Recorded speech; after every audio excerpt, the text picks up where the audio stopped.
Sans aucun doute, vous connaissez beaucoup de choses sur la France, New York ou bien même sur votre ville natale, mais vous serez étonné d'apprendre ces faits surprenants au sujet du pays pluriethnique, le Canada. Mais une petite question, pensez-vous connaître vraiment le Canada? Eh ben, vous vous jugerez à la fin de cette vidéo. Mais avant de commencer, j'aimerais juste rappeler aux gens qui sont nouveaux sur notre chaîne de ne pas oublier de s'abonner mais aussi d'activer la cloche notification pour être notifié à chaque fois que l'on poste une vidéo. On commence. La prostitution est légale au Canada. Beaucoup de personnes ne le croiraient pas, mais saviez-vous que la prostitution est légale au Canada? En effet, les lois canadiennes ne punissent pas directement la prostitution, ce qui lui donne un statut de semi-légalité.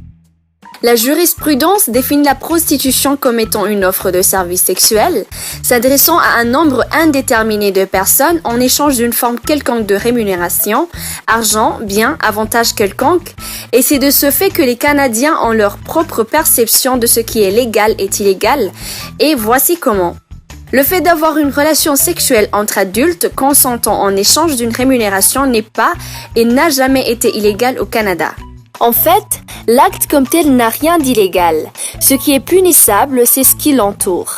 Du côté de ce qui est illégal, le fait de communiquer ou de tenter de communiquer dans un lieu public ou à la vue du public avec une autre personne dans le but d'obtenir des services sexuels en échange d'une rémunération est illégal et peut être puni par une amende maximum de $2,000 et un emprisonnement de 6 mois au plus. Ne pas confondre les Canadiens avec les Américains. Les comportements des Canadiens diffèrent de loin de ceux des Américains, et c'est la raison pour laquelle les Canadiens n'aiment pas qu'on les confonde avec les Américains. Au Canada, les rapports entre les gens sont souvent moins formels qu'ailleurs et plus décontractés. Avec eux, il vaut mieux être direct et aller à l'essentiel tout en restant cordial et poli. Pas la peine de s'énerver ou de râler car ce n'est pas dans leur habitude et ils ne comprendront certainement pas votre attitude.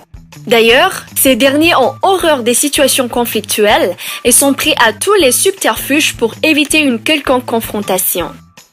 Les Québécois, quant à eux, sont réputés pour leur côté accueillant et chaleureux. Pourtant, ils peuvent paraître parfois froids et distants au premier abord. C'est un constat que font beaucoup de voyageurs déçus. Il faut tout simplement comprendre que vous êtes étranger, que c'est une culture différente et qu'établir une vraie relation avec eux peut prendre du temps. La route transcanadienne. Avec près de 800 km, la route transcanadienne s'avère la route la plus longue du Canada et l'une des plus longues de la planète. La transcanadienne a contribué au développement démographique, économique et touristique du Canada. D'un océan à l'autre, elle traverse villes, villages, forêts, vallées, plaines et montagnes. À l'origine, c'est aussi l'histoire d'un grand partenariat fédéral-provincial. En 1949, avec la loi sur la route transcanadienne, le gouvernement fédéral et les provinces s'engageaient de concert à réaliser cette voie asphaltée d'au moins 22 pieds de large qui traverserait le pays. 10 ans plus tard, on assistera à son inauguration, mais il faudra attendre 1971 pour qu'elle soit achevée. Les transports et la circulation des personnes d'est en ouest ont toujours été au cœur de l'histoire du Canada. Le chemin de fer avait permis aux habitants de développer le pays, la transcanadienne leur permettra de le découvrir. La Compagnie de la baie d'Hudson. La Compagnie de la baie d'Hudson, CBH, constituée par action le 2 mai 1670, est la société commerciale la plus vieille du Canada encore existante.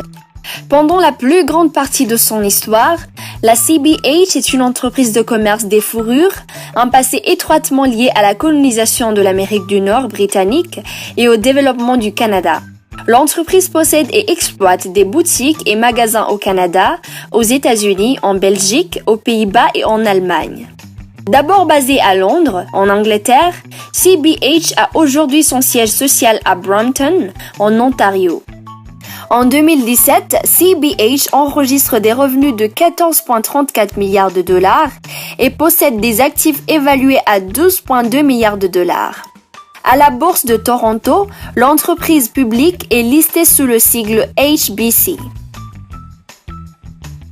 Religion et population. Le Canada est un pays marqué par une grande diversité ethnique et religieuse, avec une majorité de catholiques. Parmi les nombreuses communautés, on compte aussi des protestants, des musulmans, des orthodoxes, des juifs et des hindouistes, sans oublier les cultes des tribus autochtones. Au Canada, la population est pluriethnique mais majoritairement composée d'anglophones et de francophones. Le pays compte également de nombreux autochtones, ethnies amérindiens et métis, ainsi que des immigrants venant d'Europe et d'Asie. Dans ce pays multiculturel, les habitudes et comportements changent plus ou moins selon la région et l'environnement social. Tout le monde parle français. D'un océan à l'autre, de Terre-Neuve à Yukon, vous trouverez toujours un francophone ou un francophile pour jaser avec vous en français. Le Canada a 2 langues officielles, le français et l'anglais. Mais attention, tout le pays n'est pas bilingue, loin de là. Les francophones sont minoritaires et la province de Québec est la seule province ayant le français et seulement le français comme langue officielle. Et le Nouveau-Brunswick est la seule province bilingue au pays. 1/3 de sa population est acadienne. Toutes les autres provinces sont anglophones. Naturellement, des dizaines d'autres langues sont parlées à travers le pays grâce à la diversité des cultures, sans oublier des langues amérindiennes. Alors, partez l'esprit tranquille si vous ne maîtrisez pas la langue de Shakespeare, vous trouverez bien un Canadien pour parler la langue de Molière. Grand producteur d'hydrocarbures.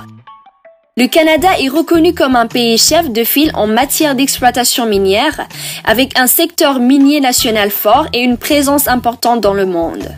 Les minéraux et les métaux enrichissent la vie quotidienne des Canadiens. En tant que composants clés de la construction des bâtiments, des véhicules, des réseaux de transport ainsi que de la production alimentaire, ils sont les pièces maîtresses de la société moderne actuelle. Ils font partie d'innombrables produits de consommation sur lesquels nous comptons. Du dentifrice aux bicyclettes en passant par les produits électroniques. Le Canada couvre une large étendue de terres riches en ressources minérales. Des centaines de milliers de Canadiens de partout au pays ont utilisé leurs connaissances, leurs compétences et leur esprit d'entreprise pour bâtir une industrie qui a fait sa place parmi les plus grands producteurs de minéraux et de métaux au monde. Le Canada se classe parmi les 5 premiers pays producteurs au monde pour 13 minéraux et métaux importants. Gastronomie du Canada. De Vancouver à Calgary, il existe une foule de bons restos où des chefs inventifs concoctent une cuisine de qualité.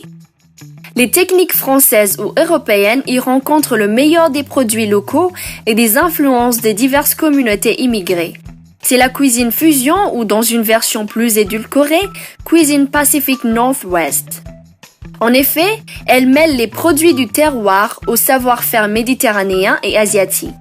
Du style ceviche de poisson de Colombie-Britannique au maïs, igname et piment thaï, suivi d'une poitrine de porc au kimchi, légumes fermentés coréens, et ananas révélés de sambal indonésien à la noix de cajou.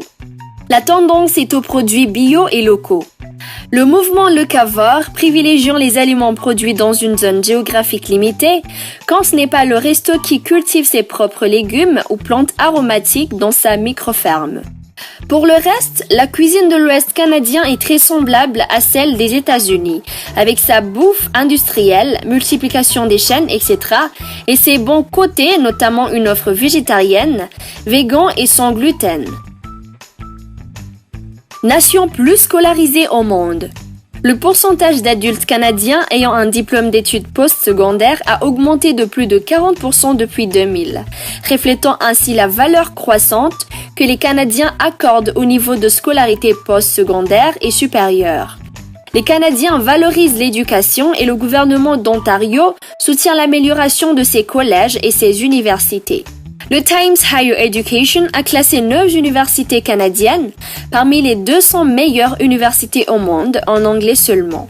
4 des 9 universités canadiennes qui se sont classées sont situées en Ontario, notamment l'Université Western Ontario, l'Université McMaster, l'Université d'Ottawa et l'Université de Toronto, laquelle a obtenu le meilleur classement parmi les universités canadiennes en se hissant au 21e rang mondial.